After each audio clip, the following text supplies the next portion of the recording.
Hai, perkenalkan kita dari tim 5, mata kuliah organisasi belajar. Anggota tim ada Alkino Grande Saputra, Firman Alamsyah, dan Kalisa Salsabila.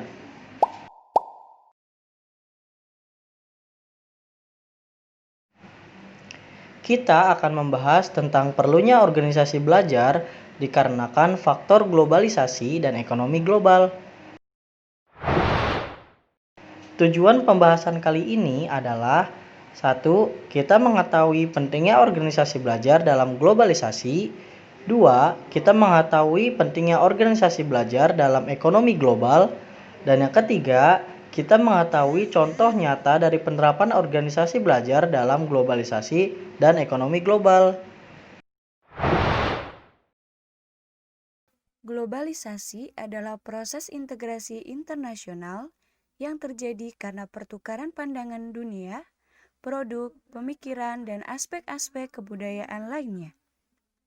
Globalisasi ditandai oleh: pertama, daur hidup sesuatu semakin pendek, atau sesuatu sulit dipertahankan dalam jangka panjang. Dan yang kedua adalah tuntutan akan kemampuan untuk membongkar dan membangun kembali sistem keteraturan sosial, di mana kekuatan untuk mempertahankan dan mengubahnya memunculkan konflik internal.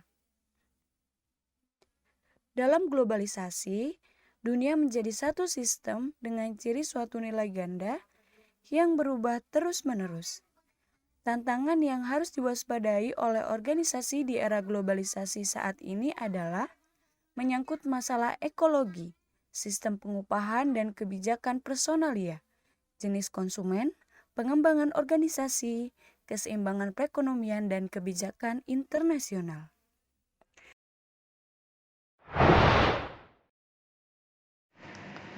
Karena dengan terjadinya globalisasi, diperlukan kemajuan dalam berpikir, bertindak, dan memecahkan suatu masalah agar tidak tertinggal. Globalisasi memberikan dampak positif dan juga negatif. Organisasi yang senantiasa belajar dari berkembang akan terus-menerus mengikuti kerasnya arus zaman tanpa tertinggal. Organisasi belajar akan siap dalam menghadapi tantangan globalisasi ke depannya. Selain itu, dengan organisasi belajar dalam diri orang akan memiliki daya pikir yang kuat dan tidak mudah terseret arus globalisasi sehingga tidak mudah terkena dampak negatif dari globalisasi. Ekonomi global atau ekonomi dunia secara umum merujuk ke ekonomi yang didasarkan pada ekonomi nasional semua negara di dunia. Ekonomi global juga dapat dipandang sebagai ekonomi masyarakat global dan ekonomi nasional, yaitu ekonomi masyarakat setempat sehingga menciptakan satu ekonomi global. Faktor ekonomi global membuat semua organisasi untuk berkembang melangkah ke arah global, tidak hanya dalam nasional.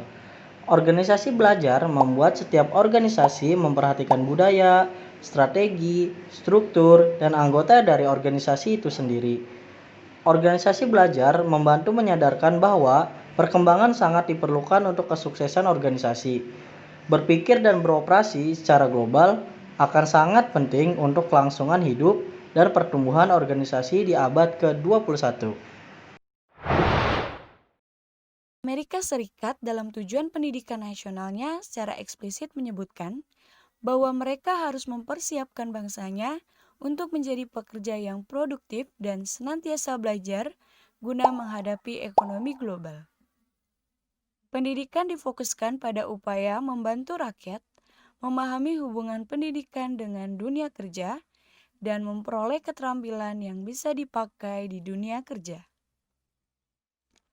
Mereka diberi informasi tentang apa itu ekonomi global dan keterampilan apa yang dibutuhkan agar mereka bisa berpartisipasi di dalamnya.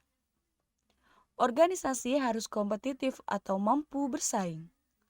Organisasi yang kompetitif dicirikan oleh produktivitas, fleksibilitas, kecepatan, kualitas yang memadai, dan berfokus pada pelanggan.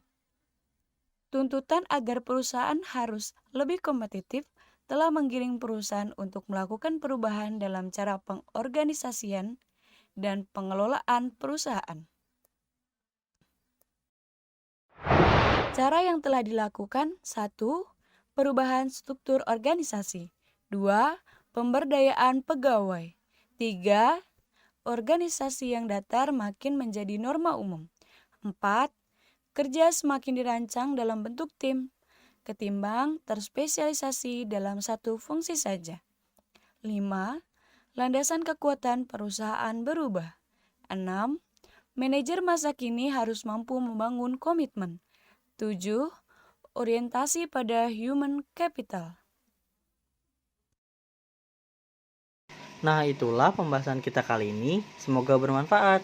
Terima kasih. Sampai jumpa.